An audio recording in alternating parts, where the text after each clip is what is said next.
जय गुरु जी संगत जी। आज बहुत टाइम के बाद मुझे मौका मिला है ये सत्संग करने का।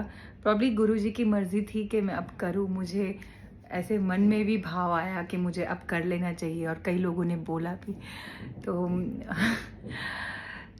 वैसे तो गुरुजी बोलते थे, ये सत्संग में सुना है कि शॉर्ट विथ सत्संग कर, लेकिन वो नहीं होता है शॉर्ट में। हम सोचते हैं कि सब कुछ बताना, ये भी वो भी, तो कैसे होगा शॉर्ट में। मैं आपको अपना बहुत रीसेंट सत्संग सुनाती हूँ। उसके पहले एक छोटा सा कि मैं कैसे गुरुजी को जानने लगी। गुरुजी तो हमें जन्मों जन्मों से जानते हैं, उन्होंने हमारे साथ तो जोड़ ही रखा है। तो आज ये चीज़ मुझे नहाते वक्त गुरुजी ने याद दिलाई कि मेरी शादी हुई थी और शादी के 8-9 महीने बाद मैं अपने हस्बैंड के पास शिफ्ट हुई थी। पहले मैं उनके पेरेंट्स के वहाँ राजस्थान में रहती थी और हम नोएडा में रह रहे थे। So when I shifted in April 2007 husband के पास, मैं ऑल प्रेग्नेंट थी और मेरी ड्यू डेट अगस्त की थी। तो मुझे याद है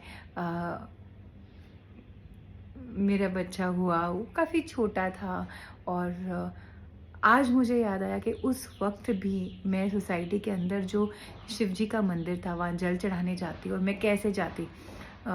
मेरी नेबर है, तो जब भी मेरा बेटा सो जाता था अराउंड 10:30 11 मालिश के बाद नहा धो के, तो मैं उसे वो रॉकिंग चेयर में डाल के बास्केट में बोल लीजिए अपनी नेबर के घर जाती और उसके घर पे वो बास्केट रख देती मेरे बच्चे के साथ और बोलती मैं बस यूँ जाती और यूँ आती। बड़ी मतलब गुरुजी ने हर चीज़ के रास्ते खोल रखे थे, वो भी बड़ी स्वीट थी। और मैं फुल स्पीड में जाती, शिव जी को जल चढ़ाती और वापस आ जाती। मुश्किल से 10 मिनट ही लगते और फिर मैं उसे घर ले जाती और ये बात मुझे याद ही नहीं रही। तो जब हम वहाँ रहते थे ना, बहुत खुश थे, कंटेंट थे। माना मेरे हस्बैंड की सैलरी इतनी सी थी, वो 32,000 महीने के कमाते थे। घर का रेंट 12,000 होता था, फिर उनके बाइक की ईएमआई, फ़ोन बिल्स के खर्चे, बहुत कुछ होता था। पर हम बहुत खुश थे। गुरुजी की इतनी मेहर थी कि जब जो चीज़ चाहिए थी वो आ जाती थी हमारे पास। मेरे पास हमेशा नए कपड़े कैसे होते थे मुझे नहीं पता, कमी किसी चीज़ की हमारे लिए नहीं छोड़ी थी। तो बहुत हम वहाँ पे खुश रहे। फिर उस सोसाइटी का नाम था अरावली अपार्टमेंट। सो अगर आप ध्यान लगाओ, अरावली जो नाम है वो भी गुरुजी के साथ ही, शिव जी के साथ जुड़ा हुआ है। फिर हम लोग 1 डेढ़ साल बाद हमें वो घर खाली करना पड़ा मकान मालिक के कहने पे और हम मूव हो गए थे मालवीय नगर। हम उस जगह पे मालवीय नगर में 1 सवा साल रहे। बहुत मुश्किल टाइम था वो हमारे लिए। बहुत सारी तकलीफ़ें थी। उस घर में भी क्या था पता नहीं, हमारे बीच में लड़ाई, रिलेटिव्स बहुत तमाशे करते थे। मतलब नोच रखा था सब तरह से लोगों ने हमें। बच्चा हर दूसरे दिन किसी न किसी कारण से हॉस्पिटल में एडमिट हो रहा। सो बहुत प्रॉब्लम्स हुई थी। और 1 सवा साल के बाद मेरे हस्बैंड को रियलाइज़ हुआ कि अब हमें ये घर छोड़ देना चाहिए, इसमें कुछ है नहीं। तो मैंने कहा ठीक है, और मैंने कहा मैं अब सोसाइटी में रहना चाहती हूँ, मुझे ये बिल्डर फ्लोर्स पसंद नहीं है। सोसाइटी में बच्चे के लिए भी हो। एंड हमें 1 डेढ़ महीने लगा और फिर हम फाइनली हमें घर मिला द्वारका में और हम 3-4 महीने के अंदर शिफ्ट हुए। तो उस सोसाइटी का नाम था शिवालिक। बहुत बहुत 5 साल हम शिवालिक में रहे, बहुत अच्छा टाइम हमने स्पेंड किया। अप्स एंड डाउन्स हमेशा आते हैं, लेकिन उसे एक्सेप्ट करने की गुरुजी ने हमें दे रखी थी ताकत। फिर वहाँ से हम शिफ्ट हुए एक और घर में 5 साल बाद। उस अपार्टमेंट का नाम भी शिव अपार्टमेंट रखा गया। वहाँ पे भी हमने बहुत अच्छा टाइम बिताया लाइफ का, बहुत कुछ सीखा, बहुत अप्स एंड डाउन्स हुए, बहुत दोस्त बनाए, बहुत कुछ सीखा, डिप्रेशन भी हुआ, बहुत कुछ। लेकिन गुरुजी की मेहर से मैं हमेशा ये बोलूँगी बहुत अच्छा टाइम था। और फिर हम वापस शिवालिक शिफ्ट हुए थे। तो मेरे हस्बैंड एक दिन मुझे बोले, यार हम जब भी ये शिव जी के आसपास रहते हैं ना, उनके नाम के, उनके धाम के आसपास, तो हम बहुत सेटल रहते हैं लाइफ में। मतलब बहुत कुछ होता है लेकिन हम परेशान नहीं होते।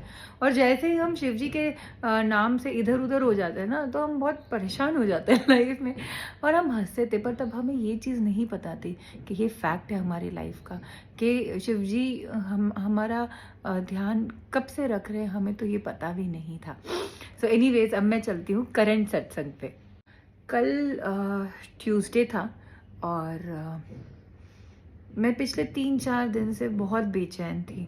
मैंने कोई सत्संग सुना था यूट्यूब पे, उसमें वो अंकल बोल रहे थे कि अगर आपको गुरुजी के सपने नहीं आते या गुरुजी आपके सपनों में नहीं आते या अगर आपको मैसेजेस नहीं मिलते, तो आप गुरुजी से जुड़े हुए नहीं हो।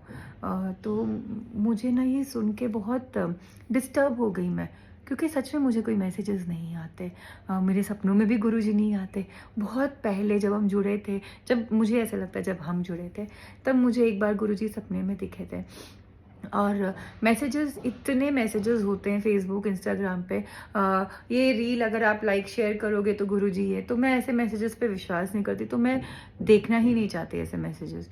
सत्संग मैं बहुत सुनती हूँ, लेकिन मैं वो एन्जॉय करके सुनती हूँ। मैं कभी अपना मैसेज ढूँढा नहीं, तो शायद इसलिए मुझे मैसेज मिला भी नहीं। सत्संग मैं हमेशा सुनती हूँ, मुझे बहुत अच्छे लगते हैं। हर रोज़ मैं काम करते वक़्त घर का सत्संग सुनती हूँ। तो जब वो अंकल का सत्संग उसी दिन जब मैं घर का काम कर रही थी, मैं सुन रही थी ना, मैं बहुत डिस्टर्ब हो गई। कुछ चीज़ें तो बहुत ऐसी हुई कि हमें अचानक से लोग कमेंट्स में भी इतना बुरा-बुरा लिखने लग गए। तो मैं थोड़ा डिस्टर्ब हो गई थी। बहुत सी चीज़ें एक साथ हो गई। तो मैं बहुत परेशान थी। मैं 2-3 दिन से यही बोल रही थी कि गुरुजी, अगर मैं आपसे कनेक्टेड नहीं हूँ, तो ये क्या रिश्ता है आपका मेरा पिछले इन इन सालों से? मुझे तो लगता था कि मैं आपके छत्र-छाया में हूँ। अगर मैं कनेक्टेड ही नहीं हूँ, तो क्या हो रहा है ये?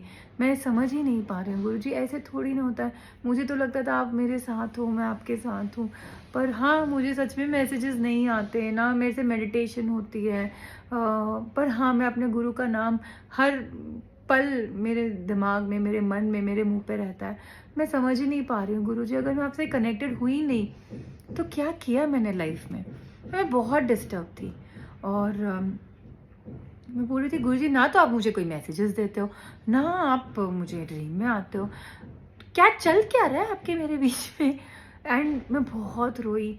कुछ तो पीरियड्स आ रहे थे, तो पीरियड्स आने के वजह डिप्रेसिंग होता है बहुत वुमेन को, जैसे मुझे होता है। तो मैं वो भी फेस में थी और बहुत बहुत परेशान हुई। सो कल हुआ ये, मैं लेटी रही।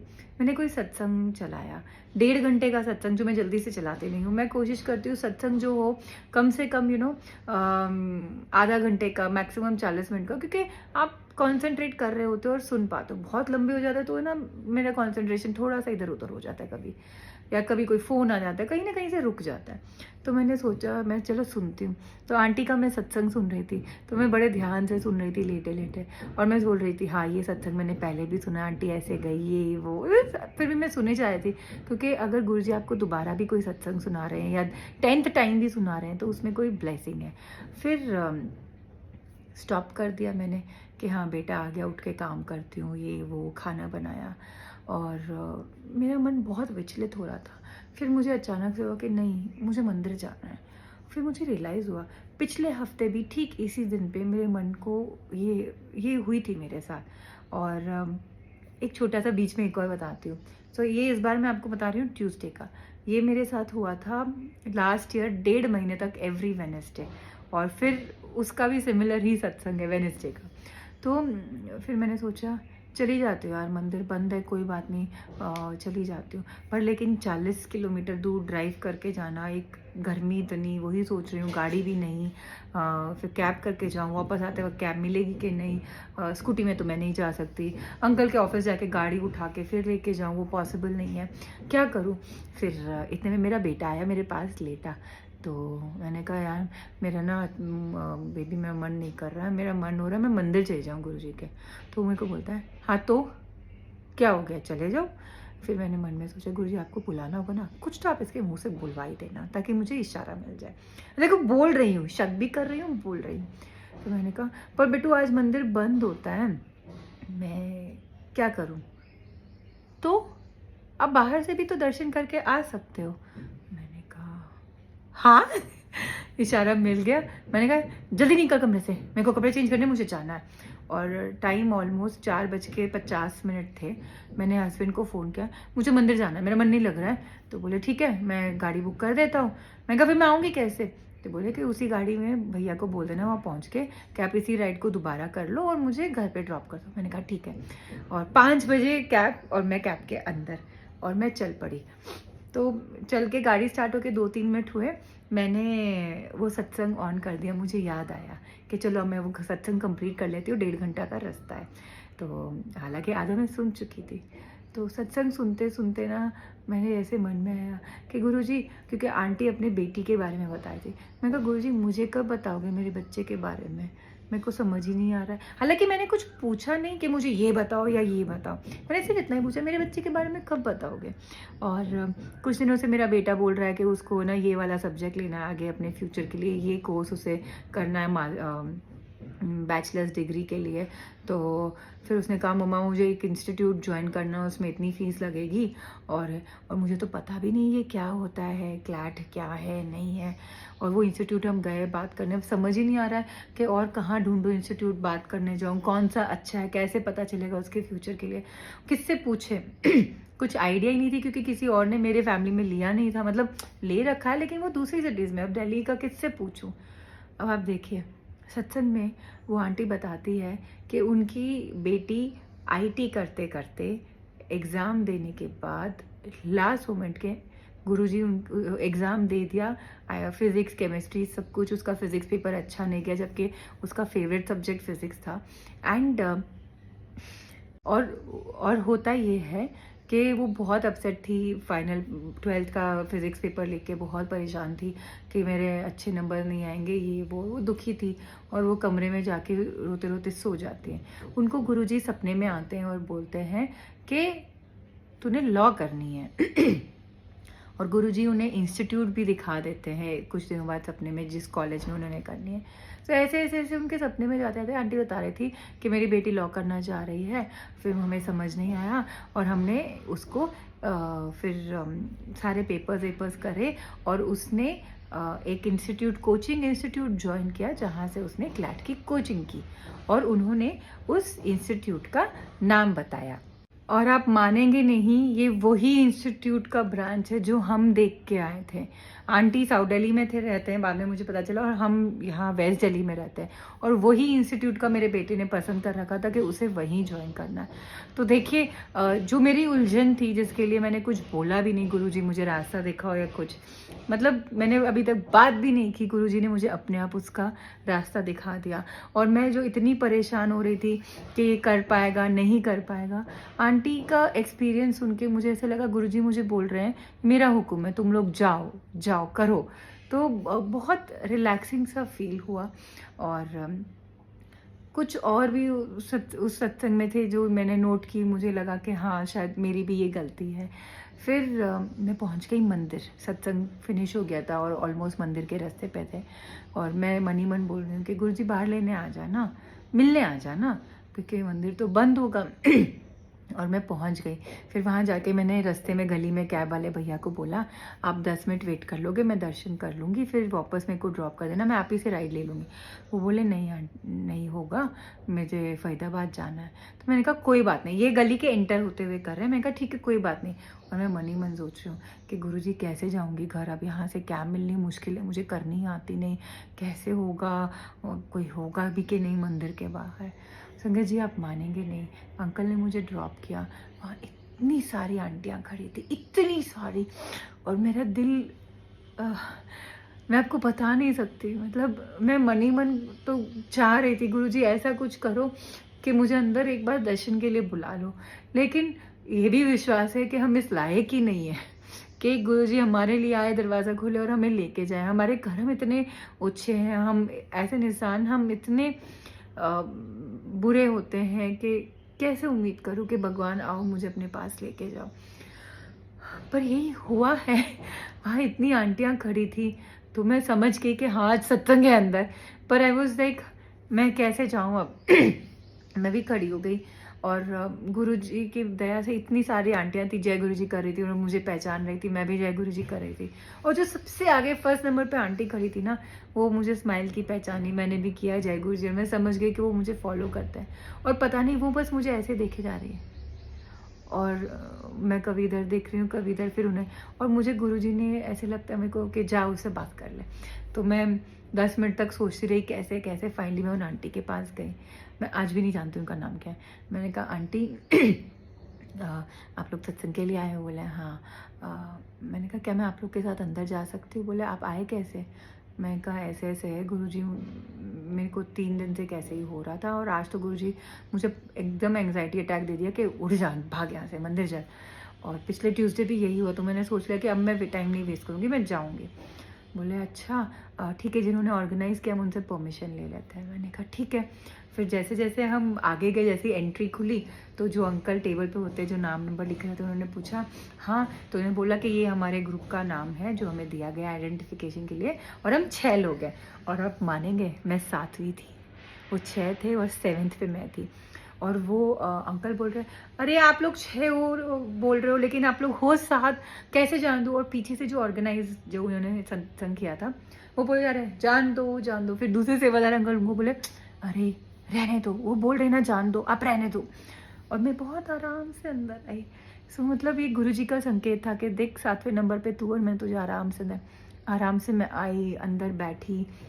अंदर मुझे जगह भी दी, मेरे पीठ के सहारे के लिए मुझे दीवार की तरफ भी बैठाया गुरुजी ने, जगह दी। बहुत बहुत मतलब उस 2 घंटे में इतने इमोशंस, इतना अच्छा था। और जो वो गा रहे थे ना, मुझे और कुछ नहीं याद, लेकिन ये उनके एक शब्द याद है। वो जो गीत उन्होंने गाया था, जो भजन गाया था, उसमें एक लाइन उन्होंने बोली थी कि जब हमारी मुश्किल आती ना तब हम ये हो जाते हैं कि ओ भगवान अब क्या करें। मतलब हम अपनी मुश्किलों को इतना बड़ा मानते हैं, लेकिन हम भूल जाते हैं उन मुश्किलों को बोलना कि मेरा गुरु तुमसे भी बड़ा है।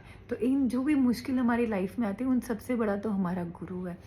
और मैं ना कुछ 2-3 दिन से जब ये भी एक सवाल, गुरुजी ये सत्संग में सुनते हैं कि आप बोलते थे कि असल चीज़ तो कोई मांगता ही नहीं, असल चीज़ तो मांगता ही नहीं। क्या होती है असल चीज़? गुरुजी आप भी मुझे बताओ ना, क्या होती है असल चीज़? तो वहाँ लास्ट में जब वो गा रहे थे, तो वो जो गायक थे उन्होंने यही बोला कि आपको पता है हम असल चीज़ तो गुरुजी से मांगते ही नहीं। और वो असल चीज़ क्या है? असल चीज़ ये है कि गुरु अपने रंग में मुझे रंग ले। और मेरे रोंगटे खड़े हो रहे हैं। और मुझे ये सुन के इतना अच्छा लगा कि यही तो है। मैंने खैर इस तरीके से नहीं, पर मैं हमेशा गुरु जी को यही बोलती थी, गुरु जी मुझे अपने चरणों में रखो, अपने चरणों की सेवा दो। मतलब आपके चरणों में मेरा सिर पड़ा रहे हमेशा, इतनी कृपा रखो। तो बड़ा ही मज़ा आया ये सुन के। फिर लंगर करने के लिए गए आरती के बाद। तो लंगर करने बैठे तो दही भल्ले थे, और लंगर में फिरनी थी और दाल मखनी थी। मेरे हस्बैंड है ना, उनकी सारी फेवरेट चीज़ है। और मैं ना मन ही मन कर रही हूँ कि गुरुजी ये फिरनी ऐसे ही ले जाऊँ, अपने अंकल को भी प्रसाद चखा दूँगी, खुश हो जाएंगे। इतने में ऐसे लगा कोई बोल रहा है लंगर है यहीं बैठ के चखो। मैंने कहा अच्छा लंगर खा लेती हूँ। मैं खा रही हूँ कि मेरे हस्बैंड होते ना, वो भी बड़ा खुश हो जाते हैं। इतने में मेरा फ़ोन बजा। अरे मैं बाहर खड़ा, मुझे अंदर नहीं आने दे और मैंने कहा वाह गुरुजी। फिर वहाँ पे एक अंकल थे, तो मैंने उनको बोला कि अंकल मेरे अंकल मुझे लेने आए हैं, ऑफिस से लेट आते हैं, जॉब है देखिए, तो आप प्लीज़ उन्हें अंदर आने का बोल दीजिए। तो मेरे अंकल को परमिशन मिल गई अंदर आने के लिए। हालांकि मेन मंदिर बंद था तो वो दर्शन नहीं कर पाए, लेकिन बाहर से ही उन्होंने हाथ जोड़े, उसमें भी गुरुजी की बहुत मेहर है। और फिर लंगर हॉल में आके बैठे, वो लंगर करेंगे।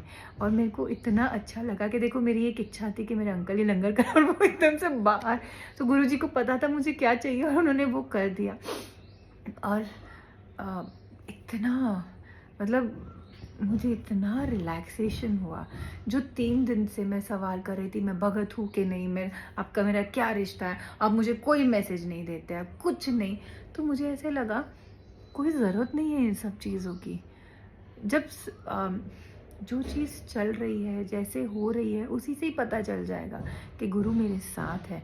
जैसे पिछले दिनों आपको याद है मेरे हस्बैंड का एक्सीडेंट हुआ था। मेरे हस्बैंड को सिर्फ ऊपरी चोट आई थी और एक छोटी सी गांठ आई थी अंदर, लेकिन जो मेरे हस्बैंड के पीछे बैठे थे उनके रिब केज जो है उसमें फ्रैक्चर हो गया था।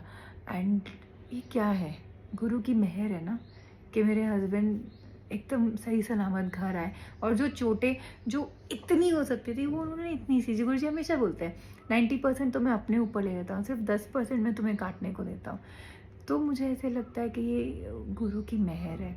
हम जब शिफ्ट होके इस घर में आई, ये भी किराए का घर है, हम दिवाली के टाइम आए थे, तो अ, मैं बहुत अपसेट थी। बच्चे के 10th के बोर्ड के एग्ज़ाम थे और हम जिस घर में थे पिछले 5 साल से, वो इनफैक्ट उस सोसाइटी में 10 साल से थे, सॉरी। तो बच्चा भी परेशान हो जाता है कि भई सॉरी, ये चीज़ हिलने लग गई, सॉरी। तो मैं बहुत अपसेट थी कि क्यों ऐसे हुआ गुरुजी, मुझे पता है कुछ अच्छा है, लेकिन बच्चे पर मेरा बच्चा, लेकिन गुरुजी ने देखे ना एकदम सेटल रखा। ही वाज लाइक ओके मम्मा, हाँ ठीक है, इट्स ओके। और वो बड़ा ही खुश था कि हाँ, कि कोई नहीं, पास में ही है, पुरानी सोसाइटी जा सकता है एंड एवरीथिंग। एंड इस घर में आने के पहले हमने घर बहुत देखे थे खरीदने के लिए, ये भी गुरुजी ने ही हमारे दिमाग में डाला, क्यों डाला मुझे नहीं पता। और मतलब तब तक हम इतने घर देख चुके थे कि कुछ बचा नहीं था देखने के लिए, कुछ समझ नहीं आ रहा था, और जो पसंद आया था उसकी बात होते होते ख़त्म हो चुकी थी। तो ठीक है, घर खाली करना था, 2 दिन के अंदर हमने घर खाली करके यहाँ शिफ्ट किया। फिर मुझे लगा ठीक है, 1 डेढ़ महीने का रेस्ट लेते हैं, फिर मैं दोबारा से घर देखना शुरू करूँगी। तो हुआ ये कि इस घर में शिफ्ट होने के 1 सवा महीने के अंदर ही जो घर हमने बात की थी, जिन लोगों ने के साथ हमें समझ नहीं आया कि इनसे घर लेना चाहिए कि नहीं, उनके रिलेटिव्स अच्छे से नहीं बोलते थे, तो वो लोग आए सामने से, उन्होंने बात की, कहा कि हमारे रिलेटिव्स की वजह से हम आपसे माफ़ी मांगते हैं, हम आप लोग अच्छे लोग, हम भी आपके साथ डील कराना था। और गुरुजी ने आज्ञा भी दी, गुरुजी ने साथ रह के वो घर करवा दिया हमारा। तो मुझे ऐसे लगता है कि अरे यार, उधर ही रहते हैं ना, एक और घर शिफ्ट की, वहीं पे रहते रहते अगर हो जाता गुरुजी, तो एक बार में ही शिफ्टिंग होती, ये वो, ये मैं सोचती रही, ठीक है। फिर किसी संगत ने मुझे बोला, क्या पता उस घर में रहते रहते आपका खुद का घर बन ही नहीं पाता, शायद इसीलिए गुरुजी चाहते हैं आप कहीं और जाओ, ताकि आपका वो जो भाग है वो बदल जाए और घर मिल जाए। तो मैंने कहा ये भी सही है, हम ऐसे सोचते ही नहीं हैं।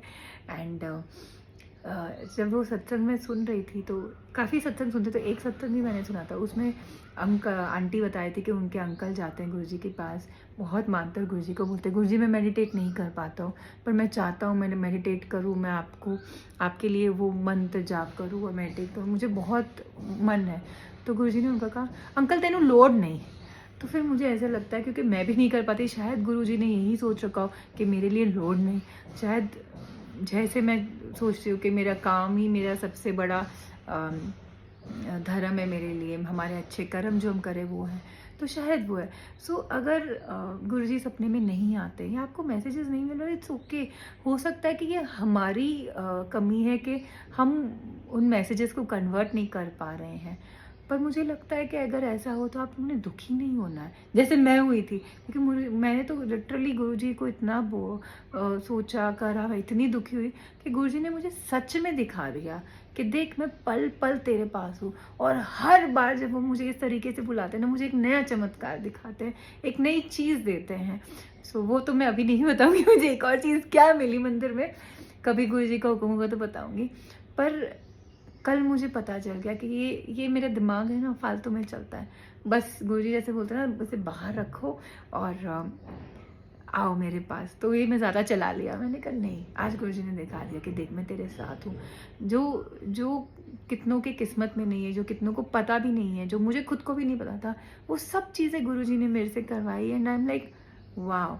तो वो बता रहे हैं कि मिरेकल करना या तुम्हें कुछ दिखाना या तुम्हें कोई मैसेज पहुंचाना ज़रूरी नहीं होता है। मैं हूँ, वो बस तुम्हें फ़ील करना ज़रूरी है। मुझे ये लगता है, शायद मेरी बात किसी को गलत लगे तो मुझे माफ़ कीजिएगा, लेकिन मुझे ये लगता है कि गुरुजी को अपने पास महसूस करना, गुरुजी के लिए अपने मन में गुरुजी का प्यार महसूस करना, ये सबसे ज़्यादा ज़रूरी है। क्योंकि वो भाव भी तभी आएगा जब वो हमें देंगे। तो अगर आपके भी सपने में नहीं आते तो प्लीज़ परेशान मत होना। बस अब मैं इतना ही बोलूँगी, क्योंकि मुझे आगे अब गुरुजी नहीं बता रहे क्या बोलना है। एंड जय गुरुजी। थैंक यू सो मच हमारे साथ बने रहने के लिए। और कुछ भी सवाल हो गुरुजी के, आप ज़रूर कमेंट्स में लिखिए, मैं जवाब दूँगी। एंड एक चीज़ और गुरुजी याद दिला रहे हैं, बताती हूँ तो मैं जल्दी से सत्संग नहीं करती हूँ ऑनलाइन, क्योंकि मुझे ना अच्छा नहीं लगता जब लोग है ना, जो लोग नहीं मानते, खैर वो गलत नहीं है, वो नहीं मानते तो वो बहुत कुछ बुरा लिख के जाते हैं। तो पहले तो मुझे गुस्सा आता था, फिर मुझे ऐसे लगा कि नहीं, ये गुरु की ही मर्ज़ी है। मैं जब मेरा गुरु देख रहा है सब कुछ, पढ़ रहा है सब कुछ, वो हैंडल करेगा ना, मुझे क्यों बुरा मानना है। तो फिर भी मुझे ऐसा लगता था कि नहीं, मैं सत्संग नहीं करना चाहती जल्दी से, तो मैं बहुत कम सत्संग करती हूँ ऑनलाइन इस तरीके से। और पिछले कुछ दिनों से मुझे सामने से संगत बोल रही है, तुझे ये सत्संग करना है। कल भी जब मैं मंदिर में गई तो जो आंटीज़ थी उन्होंने बोला, आपके जूते का सत्संग सुना, बहुत प्यारा था, आपको और करना चाहिए, बहुत अच्छा लगता है। तो मुझे लगा कि ये एक कॉलिंग है, और मेरे अंदर भी वो फीलिंग आई कि गुरुजी इसका सत्संग तो मुझे करना है। तो आई एम श्योर ये फीलिंग भी तभी आई जब गुरुजी ने आज्ञा दी। तो इसीलिए फाइनली आज मैंने सत्संग किया। जय गुरुजी संगत जी, जय गुरुजी।